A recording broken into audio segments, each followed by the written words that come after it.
diversité, c'est un des principes fondateurs de l'agriculture bio. C'est une bonne chose en tant que telle, à partir du moment où les principes fondateurs de l'agriculture biologique sont respectés. Donc il faut qu'on ait un minimum bien sûr de principes communs, mais aussi de normes et de standards communs. Mais les standards de la bio et encore moins la réglementation de la bio, ce n'est pas toute la bio. Et sur la base des standards communs, c'est clair qu'il y a une diversité de pratiques, une diversité même de modèles alimentaires au sein de l'agriculture bio. Et il n'y a pas un modèle unique qui va permettre ce développement de la bio. Donc la diversité en elle-même, c'est une bonne chose.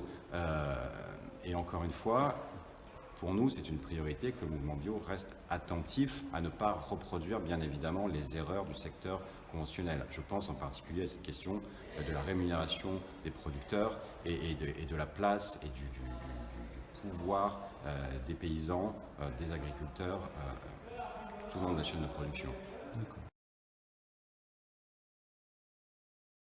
Il faut que les bénéfices de l'agriculture bio soient communiqués encore mieux auprès des citoyens européens et des consommateurs d'une part, qui puissent avoir accès à une information complète et en toute transparence sur les pratiques de la bio et sur ce que ça implique d'acheter un produit bio et le modèle justement alimentaire qu'on défend derrière, ça c'est une chose, mais il faut aussi qu'il y ait un soutien clair de la part des pouvoirs publics.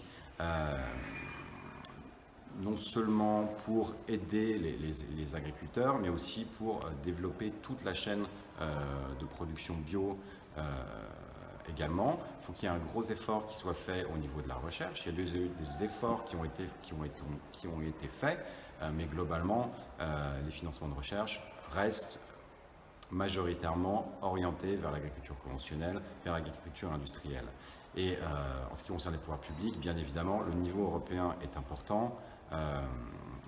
En Europe, c'est la politique agricole commune qui oriente en grande partie les orientations agricoles, et il est fondamental d'arriver à changer cette politique agricole commune pour aller dans le sens vraiment d'une rémunération des agriculteurs sur la base de leur contribution au maintien des services écosystémiques, sur la base de leur contribution à la protection de l'environnement, plutôt que de continuer à subventionner l'agrandissement des exploitations et à subventionner un modèle agricole tourné vers l'exportation. Donc il est fondamental d'arriver à réorienter la politique agricole commune au niveau européen si on veut vraiment avoir un développement du bio et des pratiques agroécologiques en Europe également. Merci.